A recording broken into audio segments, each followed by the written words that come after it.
Software engineer, software engineer, software engineer. आखिर ये नाम इतना ज्यादा डिमांड में क्यों है और कंपनीज में सॉफ्टवेयर इंजीनियर रोल के लिए कुछ इस तरीके से ग्राफ क्यों जा रहा है? और ये ग्राफ नीचे आने का नाम नहीं, ये ऊपर जाते जा रहा है। ठीक है। और इस टाइम वर्ल्ड में, इंडिया में सॉफ्टवेयर इंजीनियर्स की इतनी ज्यादा डिमांड है कि अगर आप अच्छी तरीके से मेहनत करते हो, अगर आपको पूरा गाइडेंस होती है इस चीज के बारे में, तो आप एक सक्सेसफुल सॉफ्टवेयर इंजीनियर बन सकते हो।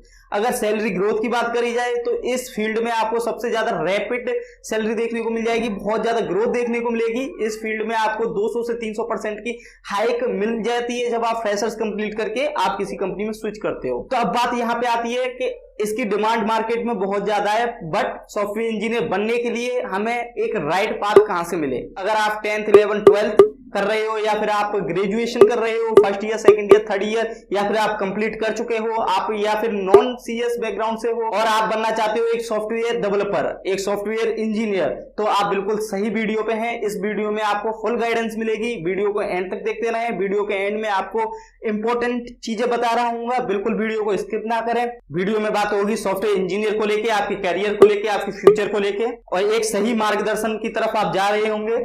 तो गाइस, वीडियो कर लेते हैं स्टार्ट।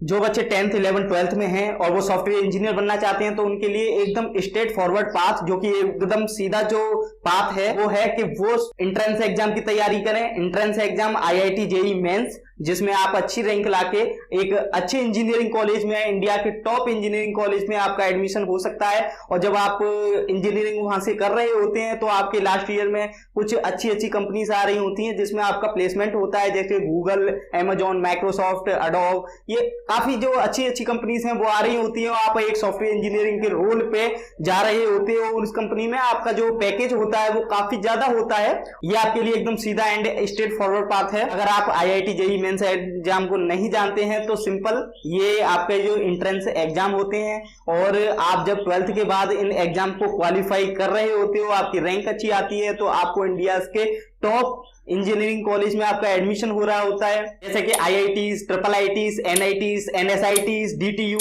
ये काफी अच्छी इंजीनियरिंग कॉलेज हैं जिसमें आप पढ़ रहे होते हो। ठीक है। बट इसमें आपको हार्ड वर्क बहुत करना पड़ेगा, आपको एग्जाम की तैयारी करनी पड़ेगी, घिसना पड़ेगा बहुत ज्यादा इसमें हार्ड वर्क चाहिए आपको। अगर आपका IIT JEE मेंस में नहीं हो पाता है, आपका अच्छी रैंक नहीं आती है, आपका नहीं हो रहा है, तो इंडिया में कॉलेजेस की, यूनिवर्सिटीज की कोई कमी नहीं है। आपको प्राइवेट यूनिवर्सिटीज काफी देखने को मिल जाएंगी, जैसे बिट्स पिलानी, बिट्स स्टार्ट, जो कि बहुत बड़ी बड़ी यूनिवर्सिटीज हैं। तो आप किसी भी यूनिवर्सिटी से बीटेक की डिग्री कर सकते हो, इंजीनियर कर सकते हो। अगर आप अभी 12th में हो तो एक अच्छी ग्रेजुएशन करके आप सॉफ्टवेयर इंजीनियर बनने का सफर तय कर सकते हो। ठीक है। प्राइवेट यूनिवर्सिटीज में काफी अच्छी अच्छी कंपनीज आ रही होती है, IIT, NSIT और इन कॉलेजेस में आती हैं। सेम वही कंपनीज इनमें भी आ रही होती हैं, तो आपको प्लेसमेंट की दिक्कत नहीं लेनी है, बस आपको अपने फील्ड में मेहनत करते जाना है। ठीक है।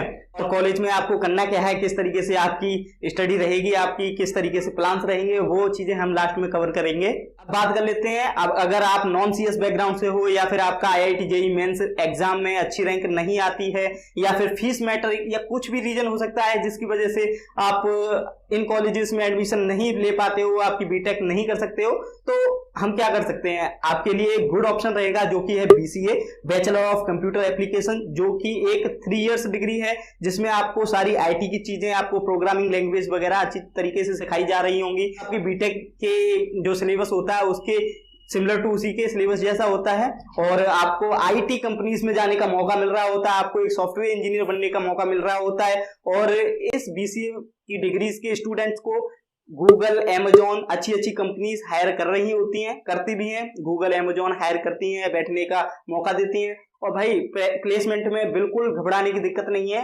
100+ यूनिकॉर्न्स हैं।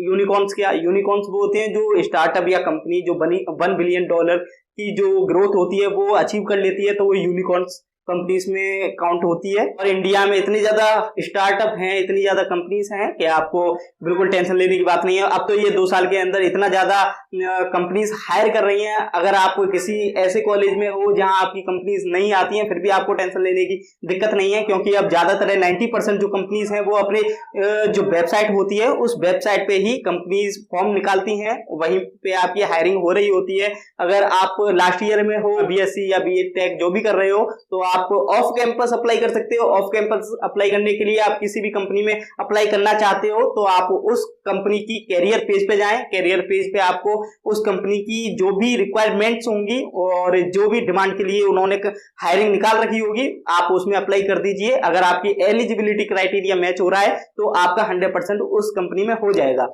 अब आते हैं हम अपने थर्ड पाथ पे, इसमें है कि अगर आपने बीसीए नहीं करा, आपने कोई ऐसी ग्रेजुएशन कर ली जिससे कि आप समझ रहे हो कि आप सॉफ्टवेयर इंजीनियर की तरफ नहीं बढ़ सकते हो और आपने कुछ अलग डिग्री कर ली, तो बिल्कुल घबराने की बात नहीं है। इस केस में भी आप किसी भी ग्रेजुएशन के बाद एमसीए की तरफ जा सकते हो जो कि मास्टर ऑफ कंप्यूटर एप्लीकेशन होती है। ठीक है, इसमें क्या हो रहा होता है, आपको सेम वही चीज, आपको सारी आईटी फील्ड की नॉलेज मिल रही होती है, कंप्यूटर लैंग्वेज आपको सीखनी पड़ती है, प्रोग्रामिंग लैंग्वेजेस, और एमसीए के बाद आपको जो बीटेक वाले स्टूडेंट्स के साथ में प्लेसमेंट हो रहा होता है उनके साथ बैठने का मौका मिल रहा होता है, और एमसीए के बाद आपको बहुत अच्छी कंपनीज आ रही होती हैं जो कि आपको हायर करती हैं और आपको अपने साथ ले जाती हैं। तो बिल्कुल दिक्कत लेने की बात नहीं है। आपकी बीटेक होती है 4 इयर्स की और ये आप अगर एमसीए करोगे तो आपकी 3 इयर्स प्लस 2 इयर्स आपकी 5 इयर्स हो जाती हैं। तो बिल्कुल 1 ईयर का गैप कुछ ज्यादा नहीं है, आप इजिली इस चीज को कर सकते हो।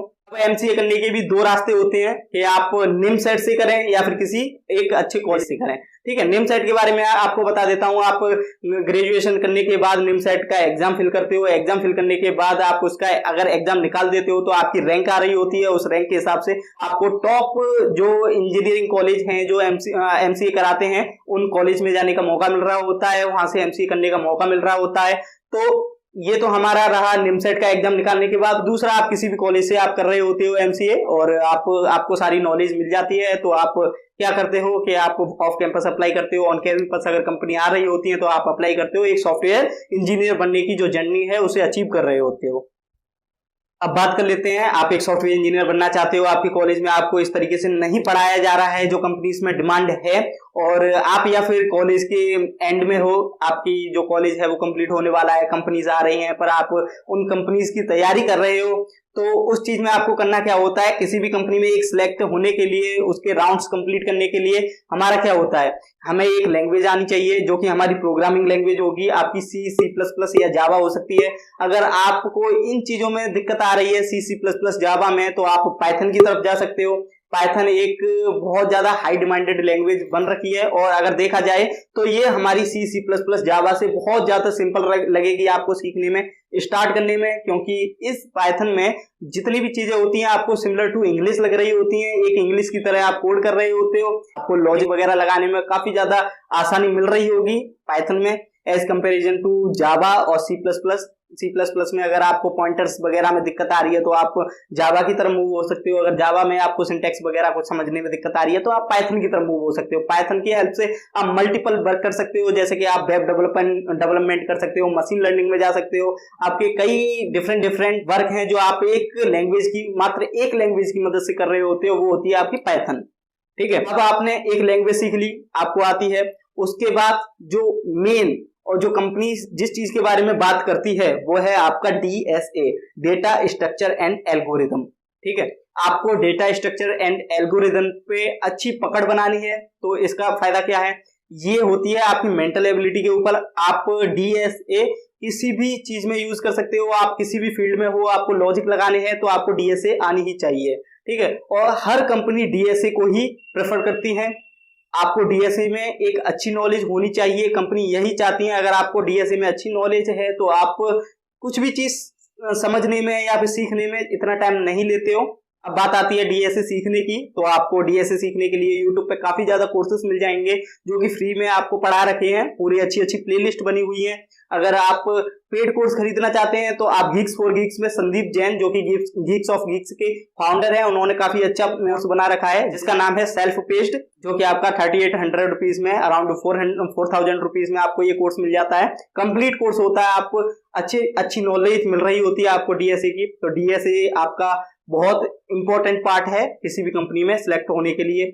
और जस्ट इसके बाद आता है कि आपका जो रिज्यूमे है वो अट्रैक्टिव होना चाहिए। अट्रैक्टिव मतलब जो कंपनीज में डिमांड है जिस रोल की, और जो उन्होंने अपने उस रोल के लिए जो कीवर्ड सेट कर रखे हैं वो कीवर्ड्स आपके रिज्यूमे में होने चाहिए। तो आपको एक रिज्यूमे अच्छी तरीके से बना लेना है। रिज्यूमे में मेंशन करने के लिए आपको एक प्रोजेक्ट की आवश्यकता होगी, और ये प्रोजेक्ट की बात आपकी इंटरव्यू में हो रही होती है। जब आप किसी भी कंपनी का इंटरव्यू दे रहे होते हैं, जो वहां पे टेक्निकल इंटरव्यू हो रहा होता है, तो वहां आपको प्रोजेक्ट्स के बारे में पूछा जाता है। आपने प्रोजेक्ट बनाया तो किस लैंग्वेज में बनाया, आपकी उसमें वर्किंग क्या थी, आपकी डिमांड क्या थी, आपकी टेक्नोलॉजीज क्या थी, इन टेक्नोलॉजीज के बारे में पूछा जाएगा। तो एक प्रोजेक्ट बनाना बहुत आपके लिए बेनिफिट होने वाला है, क्योंकि ज्यादातर क्वेश्चन आपको प्रोजेक्ट से ही पूछे जाने वाले होते हैं टेक्निकल इंटरव्यू में। और इंटरव्यू भी जानना चाहता है कि आपने ये सारी चीजें सीख तो ली, आपने डीएस सीख ली, प्रोग्रामिंग लैंग्वेज सीख ली, आपको वेब डेवलपमेंट में भी आपकी नॉलेज है, बट आपने इन सारी चीजों को इंप्लीमेंट कहाँ करा है। अगर आपने प्रोजेक्ट बना रखा होता है तो आपके पास वर्ड्स होते हैं बोलने के लिए, हमने यहाँ पे उन चीजों को इंप्लीमेंट कर रखा है, तो ये आपके लिए बहुत ज्यादा बोनस पॉइंट हो जाता है। आपको एक अच्छा प्रोजेक्ट बनाना है, उसके बारे में अच्छी नॉलेज आपके पास होनी चाहिए, जो कि आपको इंटरव्यू पूछते हैं, जो भी क्वेश्चन उस प्रोजेक्ट के रिगार्डिंग, आपको उन क्वेश्चंस के आंसर पता होने चाहिए। अगर ये चीजें आप कर लेते हो, एक आप सक्सेसफुल सॉफ्टवेयर इंजीनियर बन सकते हो। और ये आपके कुछ पाथ से जो आपको सॉफ्टवेयर इंजीनियर बनने के लिए फॉलो करने पड़ेंगे। तो दोस्तों इस वीडियो में बस इतना ही, मिलते हैं किसी और इंफॉर्मेटिव वीडियो में। अगर आपने हमारे चैनल को अभी तक सब्सक्राइब नहीं किया है तो प्लीज जाके सब्सक्राइब कर लें, क्योंकि ये चैनल आपके लिए बहुत ज्यादा इंपॉर्टेंट होने वाला है। हम इस चैनल पे या फिर अपना नया चैनल बना के पूरी स्टडीज के बारे में लेके आएंगे, जो हमने बात करी है इसमें डीएसए और वगैरह की, जो भी प्रोग्रामिंग लैंग्वेजेस वगैरह की, उन सबका हम एक ट्यूटोरियल बना रहे होंगे बहुत अच्छा।